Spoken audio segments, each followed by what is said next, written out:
J'ai pris la décision de suivre le Seigneur. Et puis j'ai passé par les eaux du baptême. Je me suis baptisé. Je me suis baptisé, mais quand je me suis baptisé avec mes liens.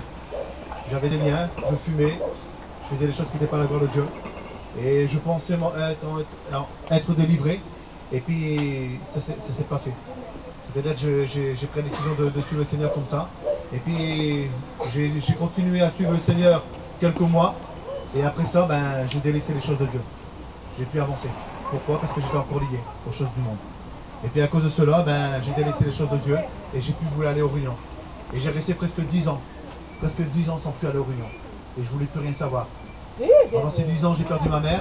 Et quand j'ai perdu ma mère, mon cœur s'avait endurci. Et puis je voulais plus entendre parler de Dieu. Je voulais plus entendre parler des serviteurs de Dieu, plus rien du tout. Et puis un jour, je me suis approché à côté de chez mon oncle. J'étais dans son terrain à lui. Et là, il y a des réunions qui se faisaient comme aujourd'hui. Des réunions qui se faisaient chez lui, dans sa maison. Et à travers ces réunions-là, j'étais attiré. J'ai mon cœur qui voulait venir, et puis je ne m'avançais pas. J'arrivais pas à avancer. Et puis, je ne sais pas pourquoi. Un jour, le Seigneur a fait que mon enfant de 8 ans s'est adressé à moi. C'est simple. Hein. Vous savez que le Seigneur fait des choses sont simples. Et puis, à travers cet enfant-là, j'ai vu que le Seigneur a parlé. Elle est venue vers moi, puis elle me dit comme ça, elle me dit, papa, on n'irait pas à la réunion. Et puis, je l'écoute. Et puis je lui dis, ma fille, on ira la prochaine fois, on ira à la réunion. J'avais dans mon cœur, je voulais y aller, et puis je voulais pas m'avancer. Alors je lui dis la parole là, je lui dis on ira la semaine prochaine.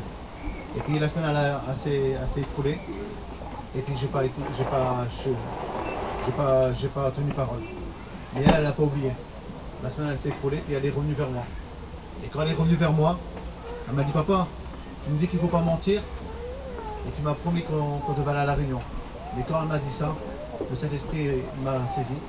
Et puis là, je tremblais en moi-même. Je le dis franchement, je tremblais, mon cœur vibrait.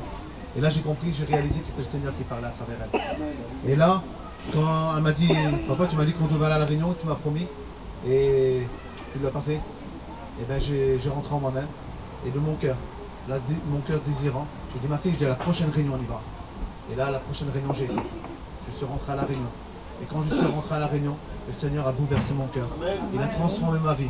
J'ai délaissé la cigarette, le mensonge, tout ce qui n'était pas à sa gloire. Je vous le dis franchement, c'est là que j'ai reçu la nouvelle naissance. Et je glorifie Dieu pour cela. Peut-être que je ne l'ai pas reçu quand je me suis baptisé. C'est peut-être bête de dire ça, mais c'est la vérité. Quand je l'ai reçu, c'est quand j'ai pris la décision de faire vraiment demi-tour devant moi-même. Et quand j'ai réalisé ça dans mon cœur, mon cœur a été transformé et ma vie a été bouleversée. Et ça fait déjà de ça 12 ans. Je le dis franchement, pour rien au monde je veux délaisser le Seigneur maintenant. Ça fait 12 ans que je le suis et je glorifie Dieu pour tout ce qu'il a fait pour moi. Il a béni mon foyer, j'ai ma fille qui avait 8 ans maintenant, elle a une vingtaine d'années. Ça fait 2 ans qu'elle est baptisée, je glorifie Dieu pour cela. J'ai mon autre enfant qui a 8 ans, elle suit les choses de Dieu aussi. Elle a peut-être 8 ans mais elle suit les choses de Dieu. C'est une enfant qui est dévouée pour les choses de Dieu.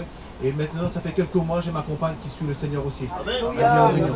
Alors je glorifie Dieu pour tout ce qu'il fait. Que Dieu soit béni. Amen.